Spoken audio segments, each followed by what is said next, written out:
Esta semana el final ha abierto la presencia del doctor Gustavo Robinó, fiscal de instrucción, y tiene a su cargo quizás una de las causas más resonantes de los últimos tiempos, porque involucra a funcionarios públicos en hechos de corrupción, por decirlo de alguna manera.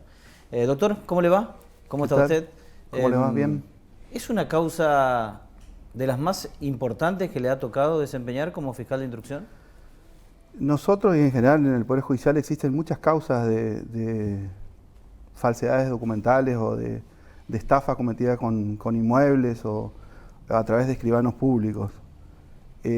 Incluso de la misma profesional que es la escribana Báez, que es la que aglutina, digamos, todos los hechos y le da un poquito de orden a nuestra investigación. Pero de esta manera, o sea, el descubrir cómo estos hechos que aparecen en principio como aislados tienen un desarrollo y una idea común y con la intervención de las mismas personas y con el mismo mecanismo, obviamente que implica una investigación que es muy compleja, que es grave en cuanto a que para nosotros la hipótesis de la intervención o la participación de los funcionarios públicos, tanto de registro como de catastro, yo creo que está mínimamente acreditada en el expediente y estamos hablando de una investigación que recién está empezando, porque la verdad que todo lo que pudimos recabar en cuanto a documentación y a testimonios nos habla de una operatoria que lleva un tiempo y que involucra distintos inmuebles. Decir, ¿qué es lo que pasó? Para contarnos a los que no conocemos el detalle del expediente. Bueno, esta investigación empezó como cualquier otra, con una denuncia puntual que tenía que ver con los sucesores de Julio Romero, que un día para otro también se encontraron con que en su campo había una persona que se presentó con un título de propiedad diciendo ser el dueño. A raíz de eso se comprobó que efectivamente esa documentación que esta persona ostentaba y que pretendía hacer valer había sido emitida por un escribano con intervención de los registros públicos y efectivamente se trataba de una estafa, de una falsificación que nos lleva directamente al doctor Mario Spíndola, que es uno de los imputados, y también a Gladys Báez. Y paralelamente a esa investigación... Gladys Báez, que es la escribana. Que aparece ahí también, digamos, en ventas sucesivas, e incluso en esa operatoria que no requería escribano, hay una intervención también de ella en el registro. Estamos hablando de que esta es una causa que se inicia cuando, 2018, 2019. No, la causa es del 2021. ¿La de Julio Romero? La de Julio Romero. Exactamente. Okay. Y después hablamos de lo más sonado en el último tiempo que tiene relación, que son estas causas de los terrenos en Santa Ana, pero hay otros en otros lugares de la provincia también. Así es, hay en distintos lugares. De hecho, lo de la sucesión de Julio Romero es en Loreto. ¿El modus operandi es el mismo, doctor? Claro, ¿cuál Estamos es hablando de distintos terrenos. Nosotros pudimos juntar esa investigación, por eso le digo que empezó como una investigación como cualquier otra, donde era una estafa supuestamente. Después recibimos del juzgado correccional en una investigación por una usurpación, es decir, por alguien que entró, pretendía intrusar en un terreno ajeno. Ahí aparece de nuevo el abogado Spíndola, en este caso también con el abogado Bordón, que era el denunciado, y también la escribana Báez, que era el que le había hecho el título a Bordón, y con ese título él pretendía, digamos, acreditar algún derecho sobre ese inmueble. O sea, los mismos protagonistas. Los mismos protagonistas. En ese caso, la justicia correccional comprobó que ese título era falso.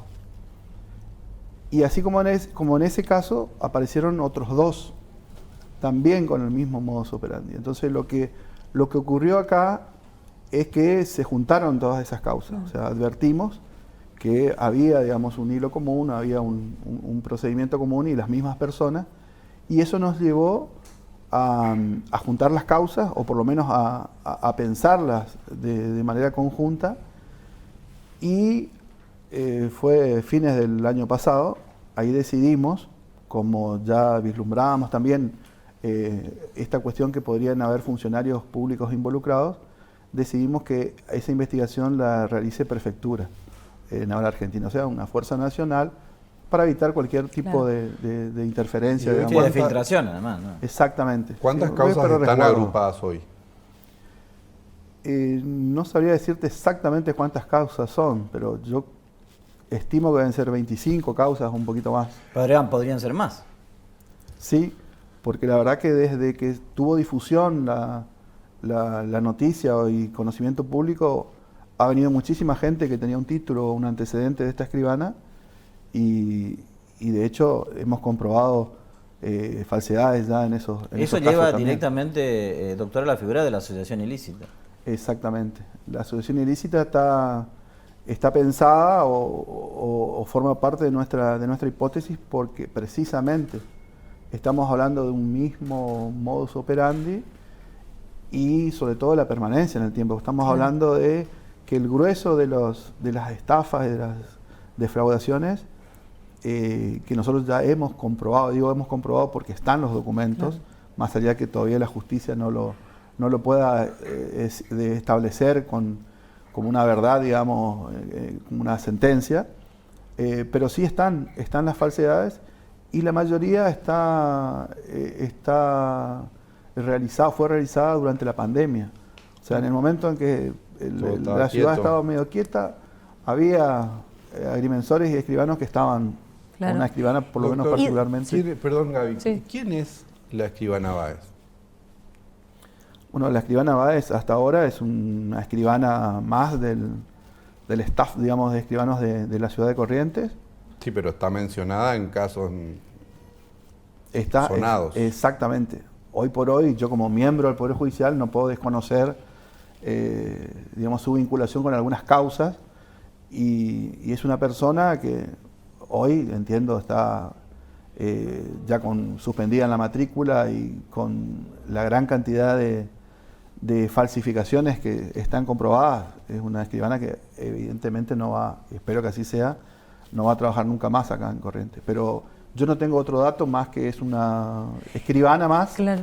Y de esta escribana, que sería, como usted decía hoy, la cabeza por donde inicia la causa o la investigación, a las más de 20 personas que están imputadas hoy, ¿qué nos marca ese crecimiento de personas involucradas? ¿Ustedes pueden ver un sistema de corrupción dentro de las instituciones públicas? Sí, brevemente le comento cómo llegamos en una primera instancia a personas, por ejemplo, de catastro, porque por ahí empezamos. De hecho, en la primera tanda de detenciones hubo una persona que era de catastro y una que anteriormente trabajaba, una agrimensora que trabajaba en catastro. A ver, doctor, una sola cosita, ¿no? Para después la pregunta de Gaby, para que quede claro. La investigación la hacen ustedes y se origina en ustedes y ustedes son los que avanzan. No es que hay una autodenuncia por parte del Poder Ejecutivo. No, después voy a aclarar eso porque ya lo he aclarado y es importante. Pero volviendo a la pregunta, ¿cómo llegamos a catastro? Nosotros cuando advertimos esa connivencia o esa organización primaria, estamos hablando de abogados y supuestos propietarios y la escribana, empezamos la investigación con Prefectura y habitualmente en este tipo de investigaciones lo que se utiliza son las escuchas telefónicas, o sea, hubieron intervenciones telefónicas y a partir de ahí se pudo, mediante las escuchas, determinar esta relación que existía en principio entre ellos, pero más que entre ellos, me refiero a abogados y escribanas, sino a funcionarios de catastro. Por ejemplo, nosotros habíamos pedido un informe a la dirección de catastro y resultó que ese oficio, esa comunicación estaba en manos de lo que nosotros estábamos investigando y que de hecho uno de los imputados declaró que efectivamente el papel del juzgado del oficio estuvo en manos de una funcionaria y le entregó, digamos, al abogado o a la escribana. Es decir, que a partir de ahí se pudo establecer un vínculo entre estas personas que ya teníamos la información anterior y funcionarios de catastro y de la agrimensura.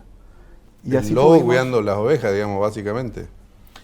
Y sí, un poco sería el tema, yo no diría sí, bueno, el tema que catastro, bueno, es más o menos así. Es complicado. Claro, es porque complicado el punto le preguntaba lo del sistema, para saber si ustedes pueden a esta altura de la investigación tener una idea si había una red de complicidades para la estafa o era una red de malos procedimientos y en todo caso la escribana y su grupo de trabajo, digamos, encontraron ese hueco para hacerlo. Como que se aprovecharon de esa situación. Esa es la situación que hoy por hoy, si tenemos en cuenta las declaraciones de algunos imputados, es lo que se está planteando como una posibilidad. Es decir, trasladar la responsabilidad a la escribana o a los que realizaban el trámite, y obviamente eso pone de manifiesto una ausencia de control o una falta de rigor en el cumplimiento de las obligaciones del registro. Una especie de estrategia de la defensa de los funcionarios. Sí, nuestra hipótesis es que esa facilitación o esa ayuda en cuanto a la falta de controles fue realmente convenida.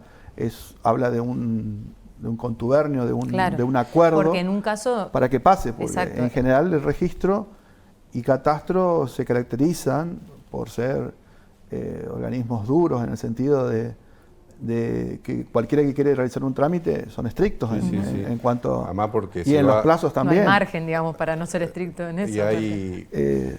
Totalmente. Y además porque si va uno como cualquier hijo de vecino, parece que son inflexibles hasta con un sellado, digamos, ¿no? Y lo que ustedes están viendo, de acuerdo a lo que tienen en la causa, es incumplimiento de deberes de funcionario público por dejadez, por ignorancia, ¿se puede ya tener alguna línea ahí o no? El desafío, la hipótesis que nosotros nos planteamos como probable, teniendo en cuenta la cantidad de instrumentos que pasaron y de situaciones que se dieron, estamos hablando, nuestra hipótesis es de la connivencia, de una participación activa, no en un incumplimiento, en un mero error o descuido o negligencia del registro. Esa es nuestra hipótesis, obviamente de máxima. ¿A cambio de qué, hay que doctor? probarlo. ¿Y a cambio de qué? Y la presunción es que, como cualquier funcionario que se relaja o permite algún ilícito, porque acá estamos hablando de ilícitos, estamos hablando de fraudes, de defraudaciones, de personas que pierden su vivienda, o trámites que deberían ser de una forma son de otra, la famosa obtención de títulos, digamos. Esta escribana, yo puedo decir hoy que una de sus especialidades, por decirlo, en base a lo que nosotros descubrimos, es una gran hacedora de títulos. O sea, una persona, un ejemplo, que es uno de los imputados, tenía un inmueble que era de su abuela, él vivía con su abuela, o sea, no había un problema con la propiedad, un litigio en principio con una persona que también pretendía un derecho de propiedad, sino era simplemente una situación que tenía que hacer una sucesión, tenía que hacer unos trámites, y esta escribana, ¿qué es lo que hace? Le hace el título. O sea, en innumerables casos hemos descubierto que utilizaban, por ejemplo, poderes especiales irrevocables, que es un poder que se da con un fin específico, generalmente para la compra-venta de inmuebles, y aparecía la abuela que ya murió, dándole un poder a una persona, y esta persona, ya muerta la abuela, hacía la escritura.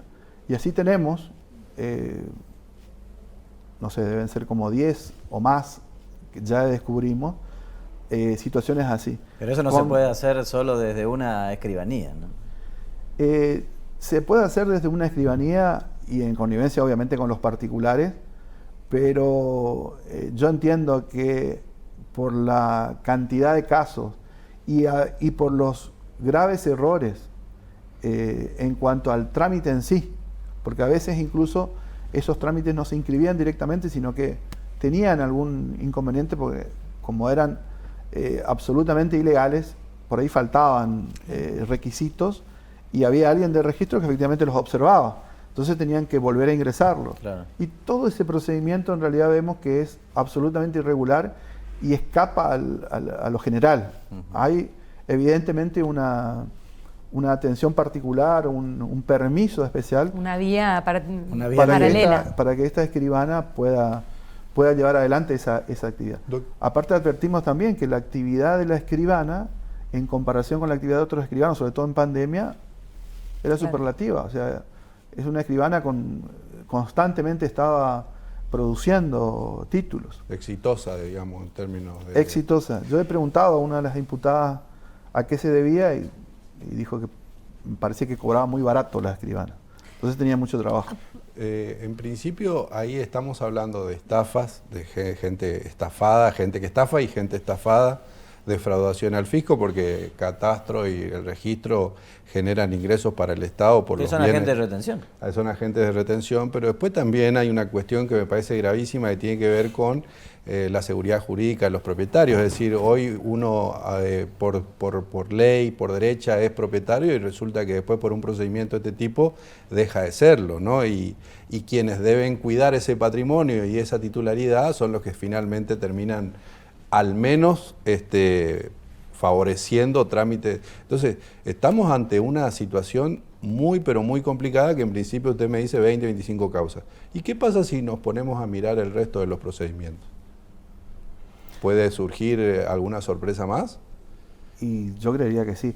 El tema es que nuestra investigación se tiene que centrar y no puede exceder los límites de la escribana Báez, digamos, porque obviamente que si aparece alguna otra cuestión o alguna otra irregularidad, tenemos la obligación nosotros de investigar, pero nosotros lo que tenemos es secuestrado el protocolo básicamente de la escribana y a partir de ahí podemos ver toda su actividad y advertimos que la mayoría de sus escrituras son irregulares. Claro. E incluso hay escrituras que están inscritas en el registro pero que no existen en la matriz, en el protocolo de la escribana.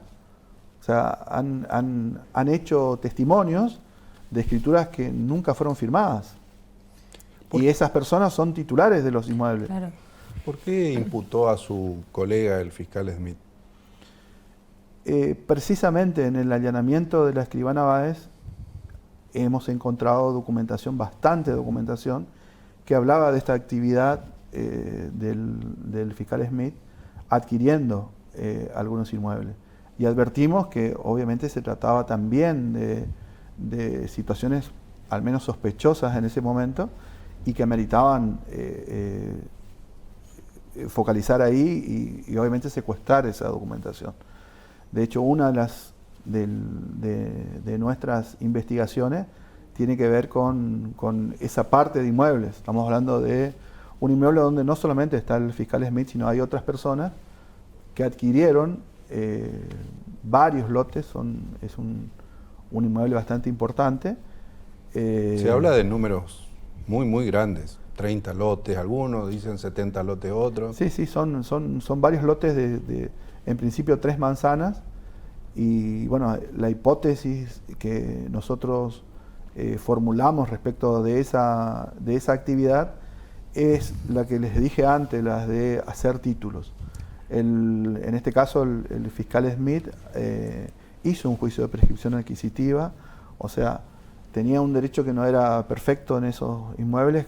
Él adquirió eso a través de Teresa Vázquez, que es una de las prófugas de nuestra causa, a través de una cesión de derechos. Y en base a esa cesión de derechos intentó hacerse propietario de esos inmuebles junto con estas personas a través de un juicio de prescripción. Ese juicio de prescripción tuvo una sentencia desfavorable, o sea, no pudo obtener el título. Y como la intención, dicho por él, es que querían hacer un emprendimiento inmobiliario o poder disponer de esos bienes, esperó que haya un titular, o esa es la explicación que da, digamos, pero nuestra hipótesis es que efectivamente a través de esta escribana se hizo el título. Claro. O sea, aparece una persona que compra la sucesión a través también de un poder especial e irrevocable, un documento de años atrás, donde se falsean los datos de las personas y aparece una persona que también está imputada en la causa, como adquiriendo esa propiedad. Y después que adquiere, esta persona, teniendo siempre la posesión, el doctor Smith, él tiene la posesión, pero hay otra persona que se hace dueño de esa, y a esa persona le vuelve a comprar. Claro. Entonces, ahí adquiere con el título. ¿Hay una estimación del monto que significaría la estafa que hasta ahora tienen investigada? Es decir, todos los damnificados, así como hicieron la ruta de los protocolos, ¿pueden saber cuánta gente pagó cuánta plata a la escribana? Todavía no podemos, pero es nuestra aspiración. El tema es que nuestra capacidad operativa es bastante limitada. Si bien contamos con la ayuda de prefectura, básicamente son investigaciones de campo y armar y poder ver también el aspecto económico, obviamente que es importante, es necesario, pero es complejo y va a llevar tiempo. Y le cambio un poquito la pregunta, pero lo mismo que pregunta Gaby. ¿Qué pasa con los beneficiarios de estas defraudaciones? ¿Quiénes son? ¿Son personas físicas? ¿Son personas jurídicas? ¿Son testaferros? ¿Tienen capacidad de compra? Bueno, son todas preguntas que tenemos que develar. Nosotros tenemos todas esos interrogantes y en algunos casos creo que nos estamos acercando.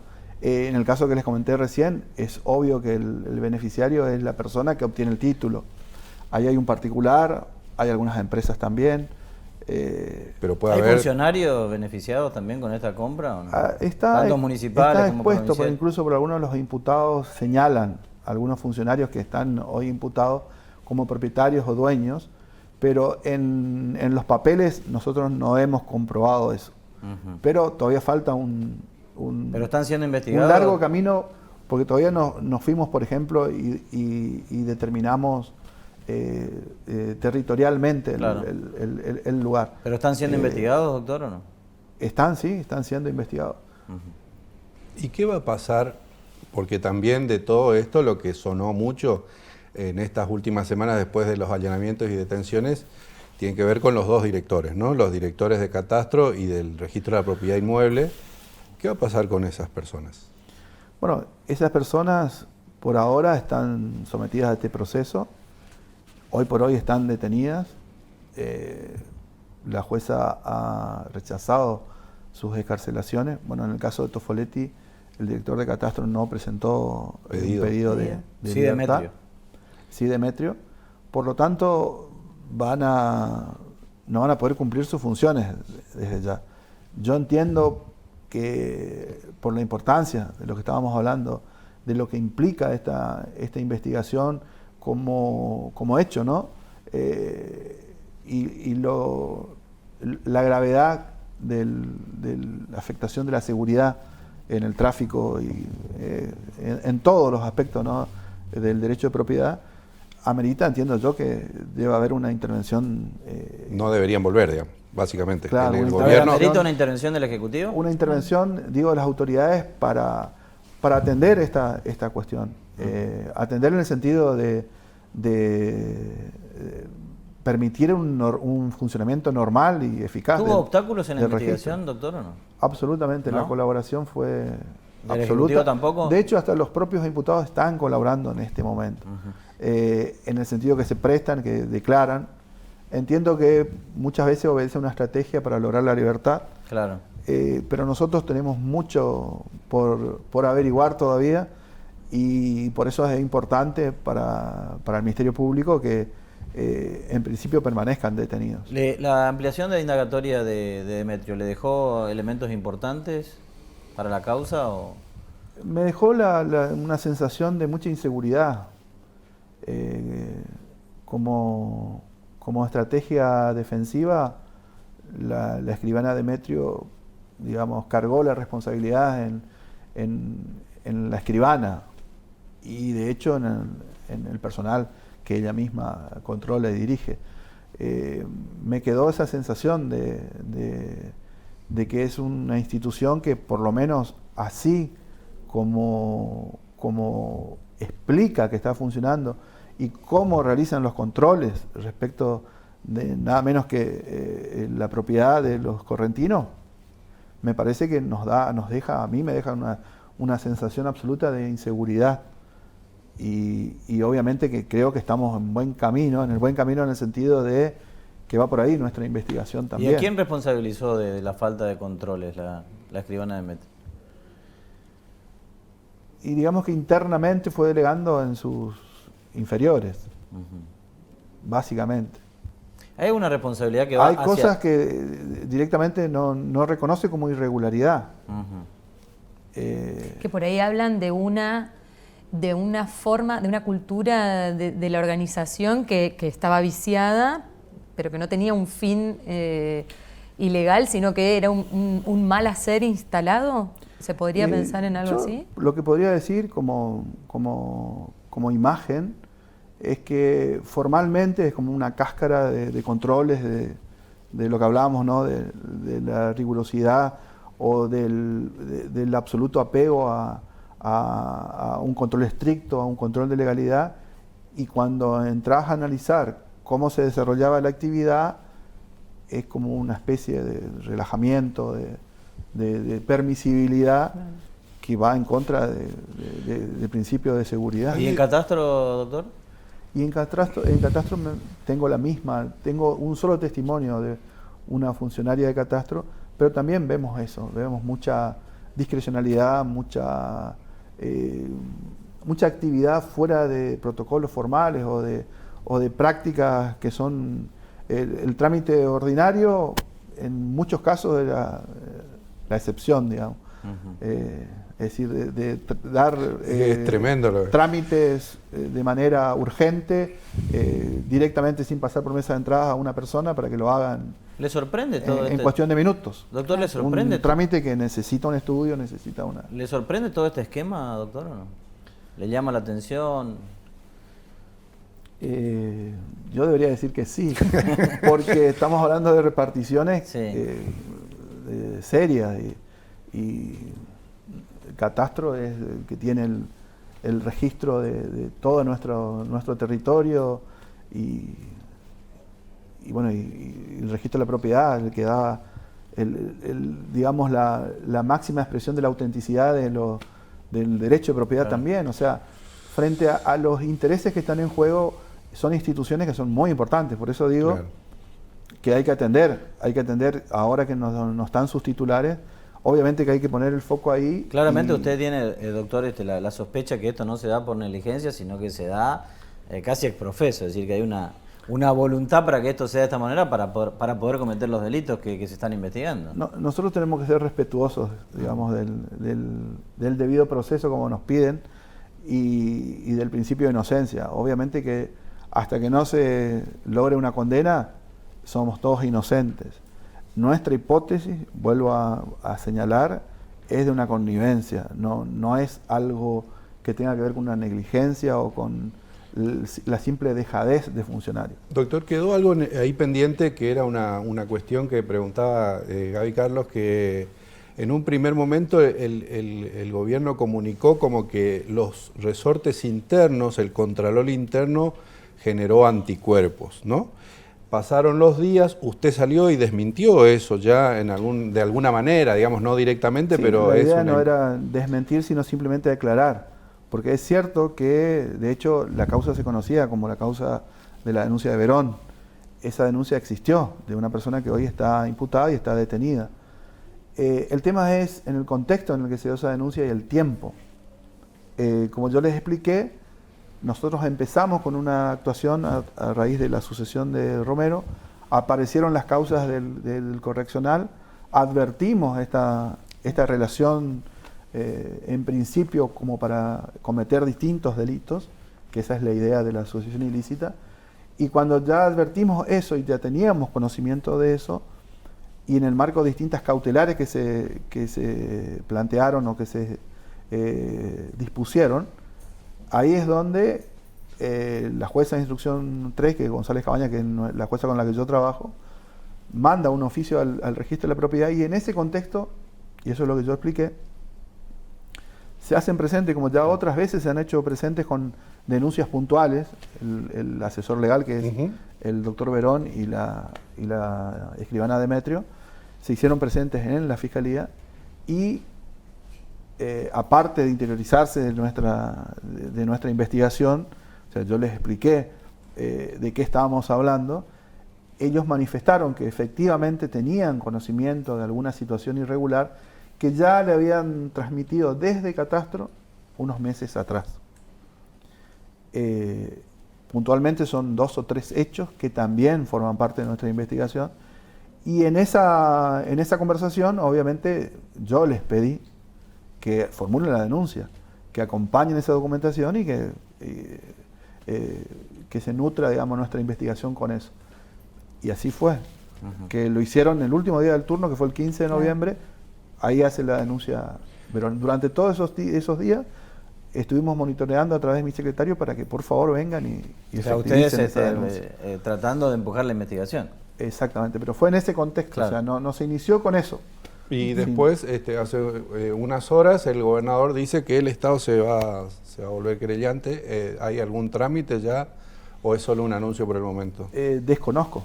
Obviamente que está dentro de las posibilidades, y después se evaluará si corresponde o no que el Estado pueda ser querellante en esta causa.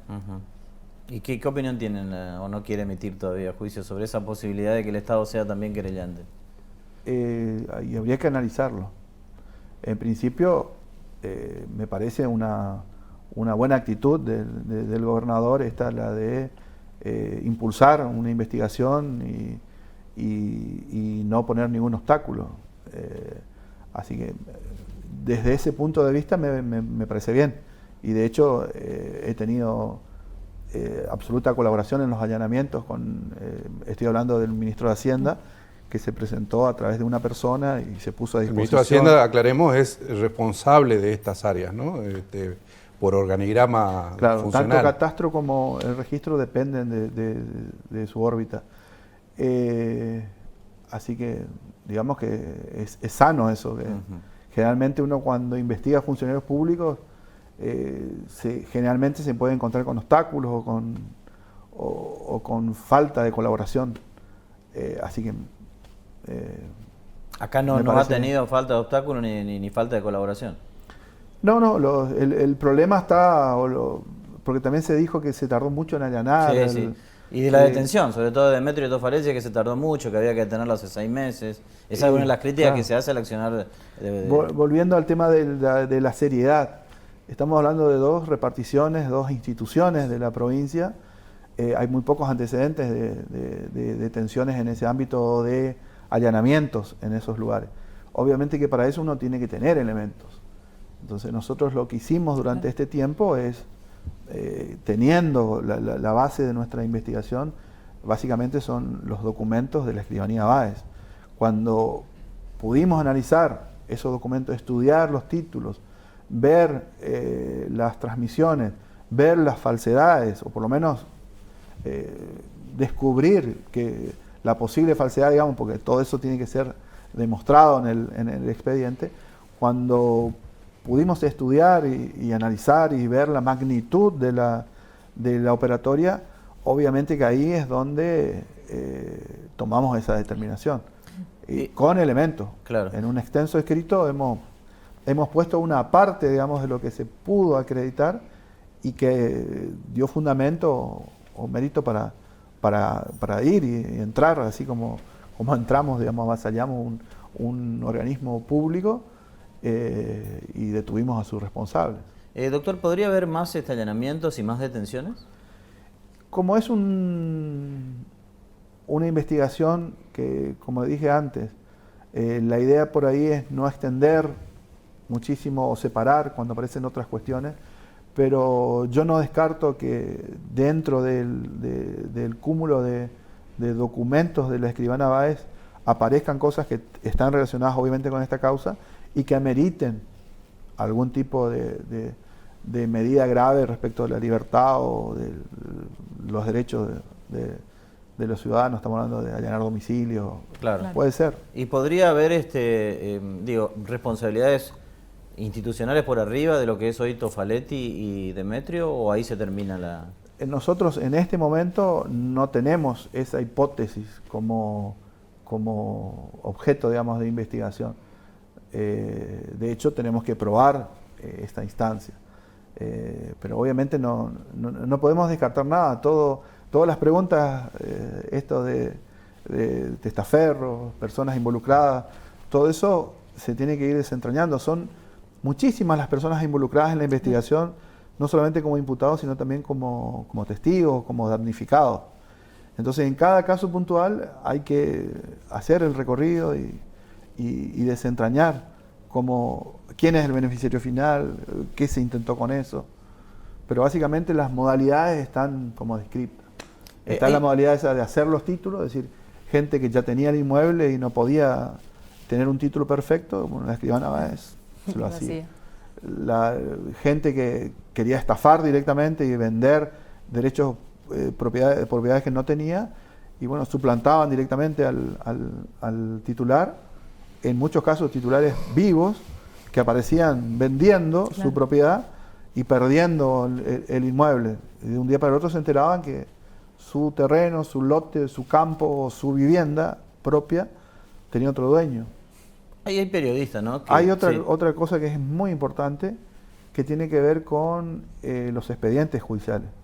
Porque hay dos situaciones de expedientes, que pueden haber más, de donde lo que se falsea es una actuación judicial.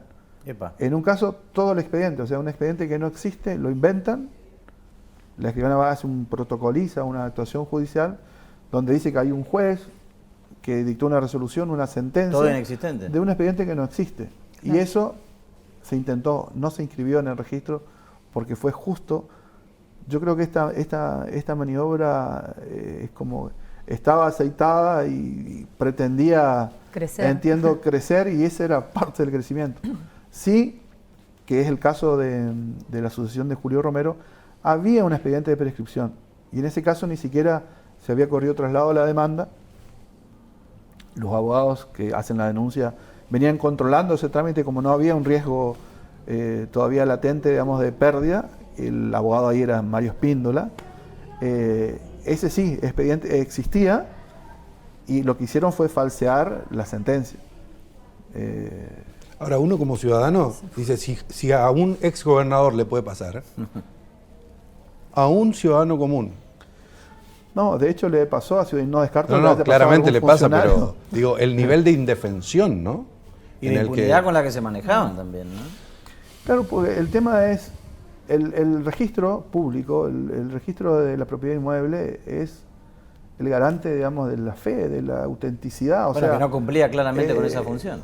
Uno va al registro y se supone que esa información es absolutamente veraz. Claro. O sea, nadie si yo cuestiona voy eso, al registro y tengo un informe donde dice que vos sos el dueño y yo te compro, no hay forma pero no hay otra instancia de indilgarme algún tipo de responsabilidad, salvo que yo conozca que vos no sos el dueño, que en realidad ella es la dueña y estamos haciendo algo ilegal. Doctor, la última, porque he escuchado y he leído a dos periodistas, Daniel Solmoirago y Raúl Sotelo, decir que este es el hecho de corrupción más grande de la historia de Corrientes. ¿Comparte esas definiciones o todavía es muy temprano para esa conclusión? Como todo el mundo, sigo la información periodística de esa línea. No podemos decir eso. Primero porque la historia continúa. Claro. Posiblemente haya habido otros hechos más grandes de corrupción y que ni siquiera fueron investigados. La importancia, me parece, de esto es que se ha descubierto y que, bueno, está todo dado como para que los registros funcionen bien, que la justicia pueda actuar y que podamos saber exactamente quiénes son los responsables. Yo espero por lo menos llegar en esta instancia, por lo menos, para que vayan a un juicio. Pero es importante, es grande, pero no me atrevo a decir. ¿Sabe que la opinión pública está siguiendo expectante el caso y que quiere que esto llegue a un final de justicia por sobre todas las cosas, ¿no? Sí, sí, sí, soy muy consciente. En realidad en todas nuestras investigaciones tenemos presente eso de que estamos obviamente para brindar un servicio, nosotros nos debemos a la sociedad. Nosotros como Ministerio Público somos representantes de la sociedad y también somos conscientes del nivel de incredulidad que hay respecto de las instituciones y del funcionamiento. Por ahí también de la mucha gente dice, justicia. está bien, pero no, después no va a pasar nada. Entonces Sí, de hecho, estábamos hablando de estos medios, siempre la demora, la complicidad, ya no se va a actuar. Hay como un pensamiento, pero bueno, me parece que hay señales de que se puede investigar, se puede avanzar en estas causas contra funcionarios públicos y me parece que esa es la línea que hay que seguir, sin darle el marco de espectacularidad o de hablar de mega causa tampoco, porque todo el tiempo se habla de una mega causa, es una causa importante. Y la verdad que el Ministerio Público o la Fiscalía, que en este caso es una Fiscalía que está investigando, somos muy chiquititos para poder abarcar todo de una manera eficiente en cuanto a los tiempos, o sea, va a llevar por la causa, sí, tiempo. por la magnitud. ¿Podría haber otros fiscales colaborando con usted? No descarto, siempre. Hubo es otros una casos que sí posibilidad. lo hubo, por eso le pregunto, ¿no? El Sí, caso de Ramoncito, sí. por ejemplo. Sí, sí, yo creo que estamos en una instancia donde la idea es fijar bien los contornos o Claro. el marco de nuestra investigación y ahí vamos a saber con qué contamos y si podemos nosotros solos abarcar esa investigación o pedir ayuda. Doctor Gustavo Robinó, muchísimas gracias. No, gracias a Gracias. ustedes. Fiscal de instrucción, Gustavo Robinó, tiene en sus manos la causa en la cual se investiga todo este procedimiento, ¿no? Y que involucra a funcionarios públicos, tanto al director de catastro como a la directora del registro de la propiedad, que están detenidos. El doctor Gustavo Robinó, esta semana en Final Abierto.